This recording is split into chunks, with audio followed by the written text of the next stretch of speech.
Cờ đỏ sao đỏ là màu đỏ đấy. Mà có cờ đỏ sao đen không? Ban em có. Thích vẽ thì vẽ nhưng mà cờ thì không có cờ. Cờ là cờ vẽ thì không có.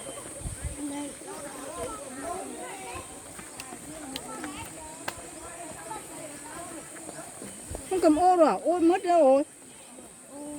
Thằng đồng rồi. Đây đừng đi bên kia. Đừng vứt ô đi, để ấy cái thân nó mất rồi nhỉ. Đi một vòng. Hai cái ngắn Vâng, hang này. đi qua cái đá. Cái thằng thần nó chạy trước à? Gần mà Đi cảnh cáo. vào tận trong rồi. Đi không đánh cáo.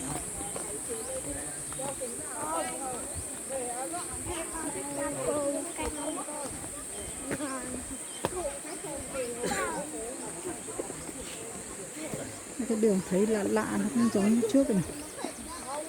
Nhưng mà tại vì nó sạch quá rồi thế.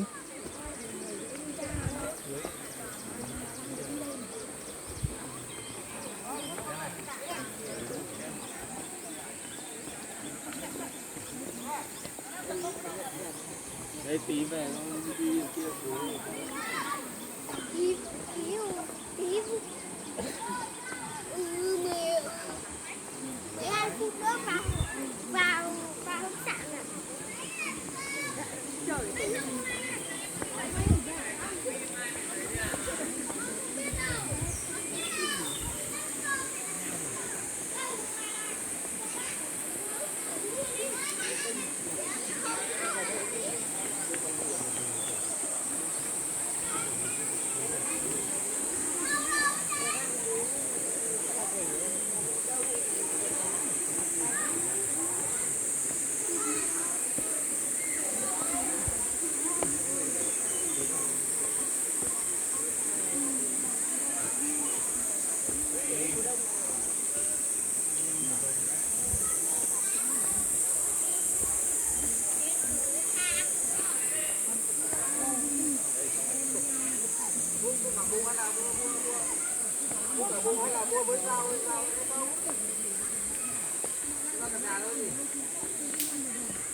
Đấy sắp đến chỗ nghỉ rồi. Cô đây.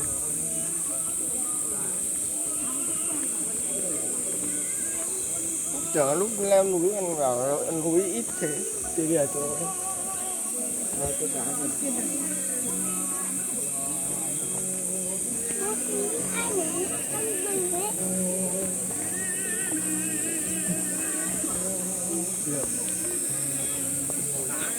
Lá đỏ vậy. Đỏ xanh rồi.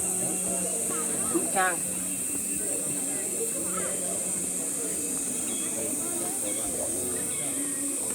Đấy, phải vắng rồi đông hết. Lại ngồi đây. Bao nhiêu đoàn.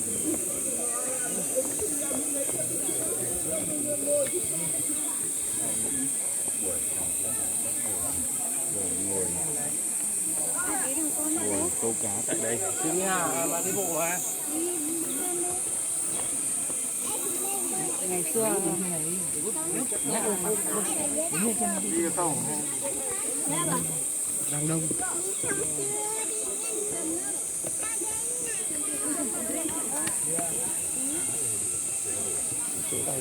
Nào, đưa cái túi đấy cho bố đi. Bố đưa cái túi cho bố.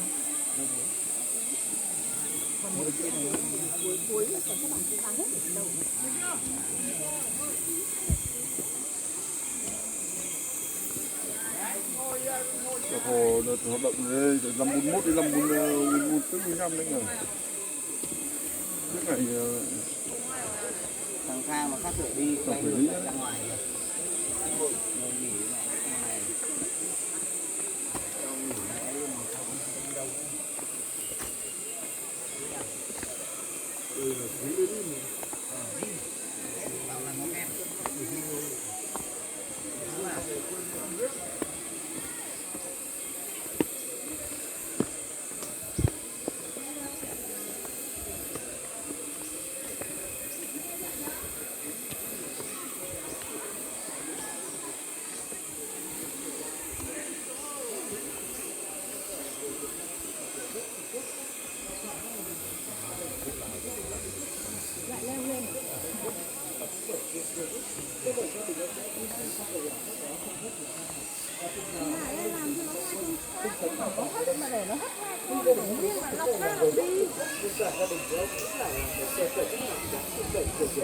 nhà Thủy mà. Khi bác cùng năm đồng chí cách mạng Việt Nam vượt qua cột mốc vào linh 8 ở thời binh trên chân núi Tây Cá Định. Khi vượt qua cột mốc cùng các đồng chí đi bộ xuống đến khu vực đầu nguồn Tạc Nhĩ, thì đồng chí Lê Quảng Ba đã dẫn bác cùng các đồng chí cách mạng lên nhà ông lấy gốc súng này để ở. Ngày 28 tháng 1 đó cũng là ngày ông Hai Tết năm Tân Tỵ. Gia đình ông lấy quốc súng này đã tiếp đón bác cùng các đồng chí cách mạng bằng một bữa cơm Tết theo phong tục của địa phương với đầy đủ các món rau và Con đi lên nào? Bằng đá hay là liên quốc súng hay là nhà rồng? Có đi lên trên không? Tùy bà. Đi bằng đá đi. Đi lên hang, đi lên hang. Đó, lên trời mưa này cho lại ướt lắm, không lên thì thôi. Không lên thì mình đi qua đây mình Chỉ còn không ngày nữa. Quay xuống đi, cho người ta không nhớ Đấy là lấy quốc sư, còn hang cốc bó. Thẳng. Đi lên hang cốc bó thôi. đấy thì hàng cốc bó đây nó lên tít trên kia kìa, thấy người đang đi chưa? đi xem nhá, có khi có gì thay đổi mới.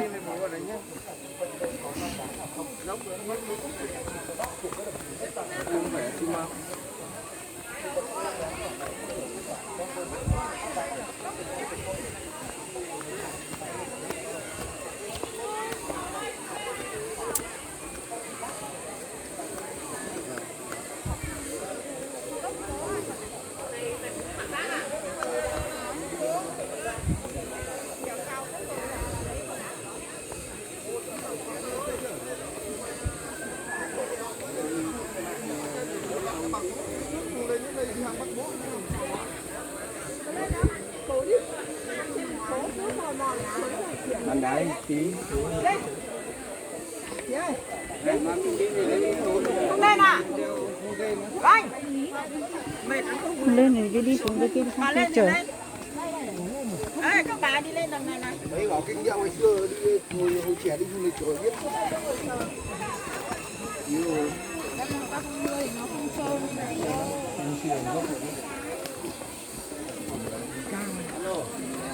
Sao lắm không?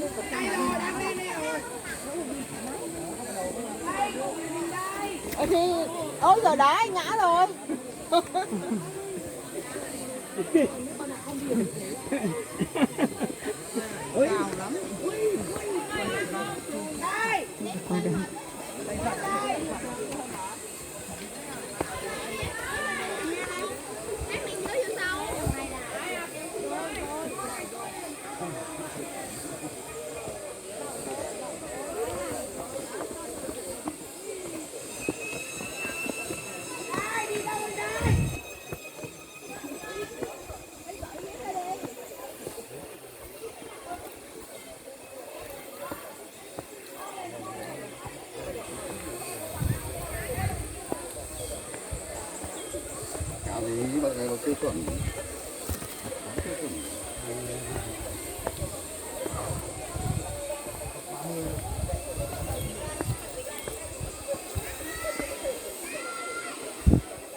Ôi, sao mà mệt thế à?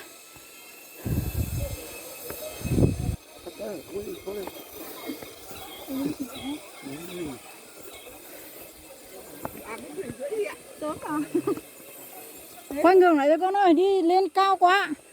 Sao đi thoải mái. Đi mình ra bên kia, đi ra hang xong mình về thôi. Cái con này đi ra hang xong về thôi. Không lên này. Đi lên tận trên cái nhà, trên cái xa lắm. Người không cần giữ thì cẩn thận nhé. Tất nhiên. Mình con này. Muốn lên cái nhà kia Cái nhà kia, con chưa thấy à? chưa Chưa thấy điện. Thế đây lên. Lên đi. Sao? đi khám cốc bó đấy chán Đâu, dưới kia là mình đi hang. Hang bác chứ. thì hang bát cả hang cốc bó Ở đấy nghe chưa? Có mai. thế Có. thế mọi người đi sang bên hang kia. Sang bên kia hết rồi. Ui, nó xa quá con à. Này Mệt lắm. 60 mét mà. Thế xong bà không biết Bà đều đi rồi. Có là lúc kia là họ chưa làm cái nhà. Họ chỉ thấy cái nền nhà thôi. thế cái nhà họ không để vết tích lại. Cái nền nhà thôi, có ai làm cái nhà từ đời nào. Nó làm chỉ còn nhà bây giờ là người ta Phục dựng làm lại thôi. không quản lý bảo. Trung Quốc phá. Thả con đây nhá, bố đi nhá. Cẩn thận lắm, thế này lúc này có một chú ở dưới này ngã một phát vào, dập một phát mông vào đá rồi đấy. Con đưa sao họ luyện Phật.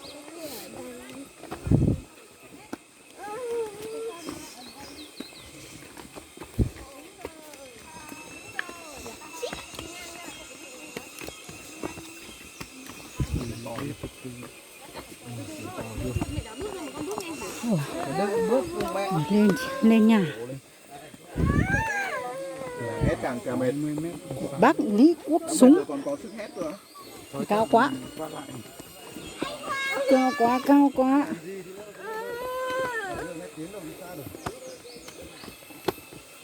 Thấy điện sáng, cố lên.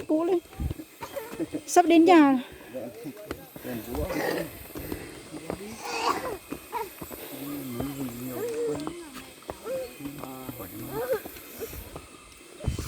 Cứ dừng lại là mệt. Say mà vẫn cố. Em bé cố lên em bé. Sắp đến rồi, nhà ở đấy rồi. Nhà chưa? Cố lên. Ôi cũng đã tới rồi. Tao chụp ảnh. Ra là dốc mà. Chụp ảnh ấy thì bà chụp cho con.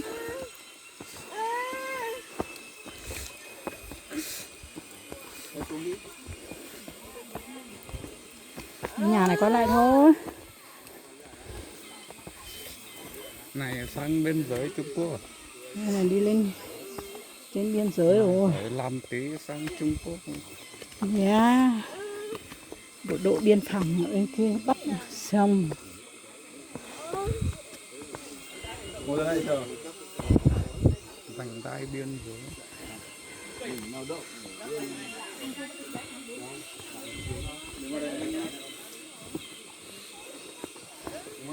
Tại vì bên đây nó phải có một cái cách chứ. Đấy. Địa.